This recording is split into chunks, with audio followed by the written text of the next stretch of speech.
राजस्थान के सीकर जिले में स्थित खाटू धाम आज संपूर्ण भारत में श्रद्धा और आस्था का केंद्र है। परंतु क्या आपने कभी सोचा है कि खाटू श्याम कौन है? उनका बचपन कैसा था? उनकी पहचान कैसे बनी? यह कहानी हमें उनके शौर्य, भक्ति और त्याग की दिव्य झलक दिखाती है। नमस्कार दोस्तों, स्वागत है आपका अपने चैनल पर जिसका नाम है भजन आस्था 108। आज हम जानेंगे खाटू श्याम बाबा की जन्म से लेके अंत तक की पूरी कहानी। कहानी शुरू करने से पहले हारे का सहारा खाटू श्याम हमारा। यह कथा महाभारत काल से आरंभ होती है।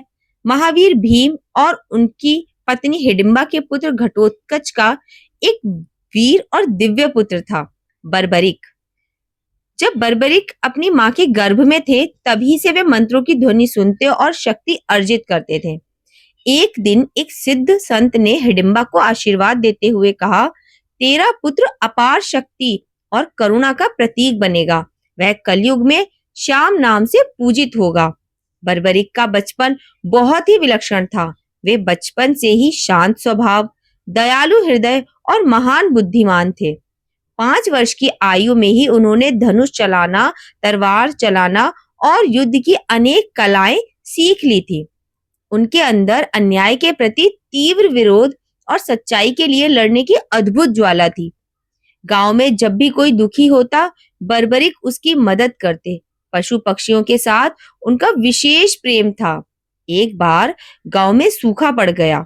बर्बरिक ने पास की पहाड़ी पर ध्यानस्थ होकर 3 दिन तक तप किया और अंततः बादल घिरे और वर्षा हुई।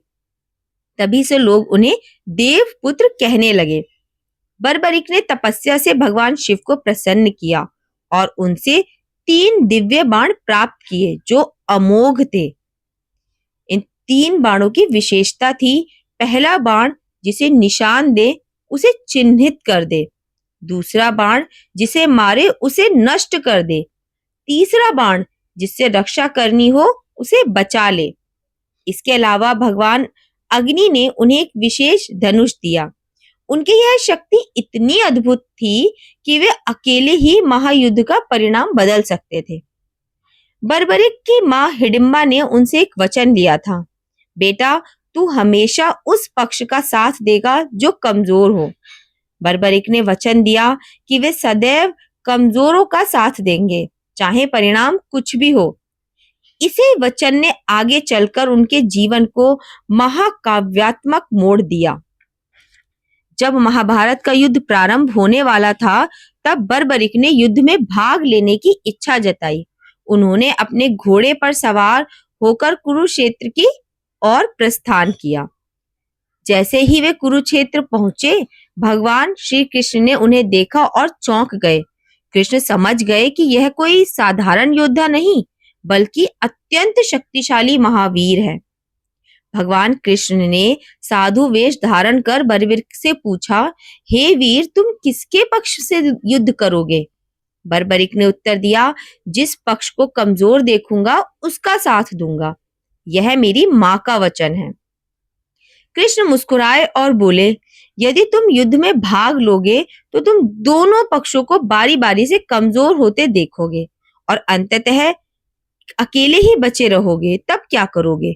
यह सुनकर बर्बरिक चुप हो गए। श्री कृष्ण ने उन्हें सच्चाई समझाई। यह युद्ध धर्म और अधर्म के बीच है और धर्म की स्थापना हेतु तुम्हारा बलिदान आवश्यक है। जब बर्बरिक को ज्ञात हुआ कि उनकी शक्ति ही युद्ध का संतुलन बिगाड़ सकती है और धर्म की विजय में बाधा बन सकती है, तो उन्होंने बिना हिचक स्वयं अपना शीश दान करने का निर्णय लिया। उन्होंने कहा, हे माधव, यदि मेरा बलिदान धर्म की विजय के लिए आवश्यक है तो मैं इसे गौरव मानता हूँ। उन्होंने श्री कृष्ण के चरणों में शीश अर्पित कर दिया। बर्बरिक का शीश युद्ध के दौरान ऊंचे स्थान पर रखा गया और उन्होंने संपूर्ण महाभारत युद्ध को देखा। युद्ध समाप्त होने के बाद श्री कृष्ण ने युधिष्ठिर से पूछा, युद्ध में सबसे बड़ा वीर कौन था? सबने अलग अलग नाम लिए, लेकिन बर्बरिक का शीश बोला, हे प्रभु, मैंने देखा युद्ध में सबसे महान योद्धा आप थे। आपने ही अदृश्य रूप में युद्ध को संचालित किया।